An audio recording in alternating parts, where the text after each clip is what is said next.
Давайте поговорим с вами об аудитории проекта. Каждый культурный проект или же креативный бизнес ориентируется на целевую аудиторию. Это ваши клиенты. Они готовы посетить ваши мероприятия или же заплатить за предоставляемую услугу. Именно для этих людей вы делаете ваш продукт. Пол, возраст, образование, география проживания, материальное положение, сфера интересов – все это составляет портрет вашей целевой аудитории. Правильно определить целевую аудиторию – одно из ключевых заданий при реализации успешного проекта. Имея детальный портрет вашей аудитории, вы сможете разработать эффективный проект, а также использовать релевантные каналы коммуникации и сообщения. Например, про нишевый фестиваль электронной музыки наиболее эффективно будет рассказать через сайты и группы в социальных сетях.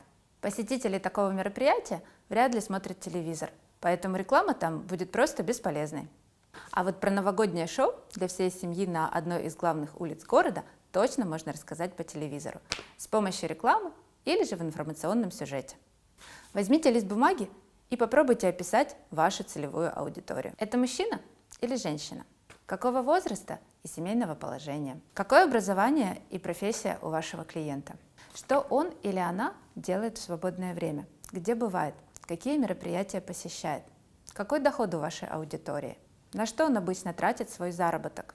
В чем нуждается и о чем мечтает? Чем детальнее вы опишете свою аудиторию, тем эффективнее будет результат. Вы должны буквально представить человека, для которого делаете ваш проект. И еще маленькая рекомендация. Рядом с описанием вашей аудитории попробуйте нарисовать портрет клиента или же найдите картинку, которая иллюстрирует его на 100%. Важно отметить, что у проекта или же креативного бизнеса может быть несколько типов ключевой аудитории. Например, у бренда одежды основной аудиторией могут быть девушки от 21 до 35 лет. Но также не менее важны две другие категории аудитории. Это журналисты фэшн-изданий, а также представители магазинов, в которых этот бренд может продаваться. Если у вашего проекта несколько типов ключевой аудитории, обязательно опишите каждый из них отдельно. Для каждого клиента разработайте план. Что вы предлагаете клиенту? Какую проблему клиента вы решаете? По какой стоимости и на каких условиях предлагаете ваш продукт или услугу? Какие каналы коммуникации, образы и тексты используете, чтобы обратиться к клиенту?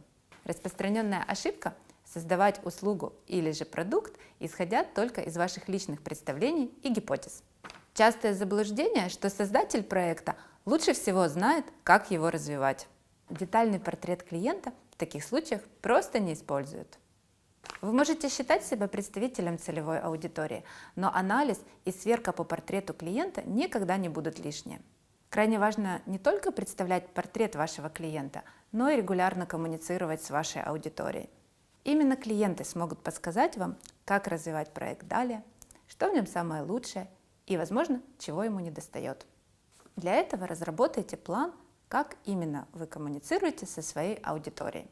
Это могут быть анкеты, формы обратной связи, общение через соцсети или же личные встречи. Правильно выстроенные отношения с вашей аудиторией помогут вам заполучить не только преданных клиентов, но и помощников в продвижении вашего проекта.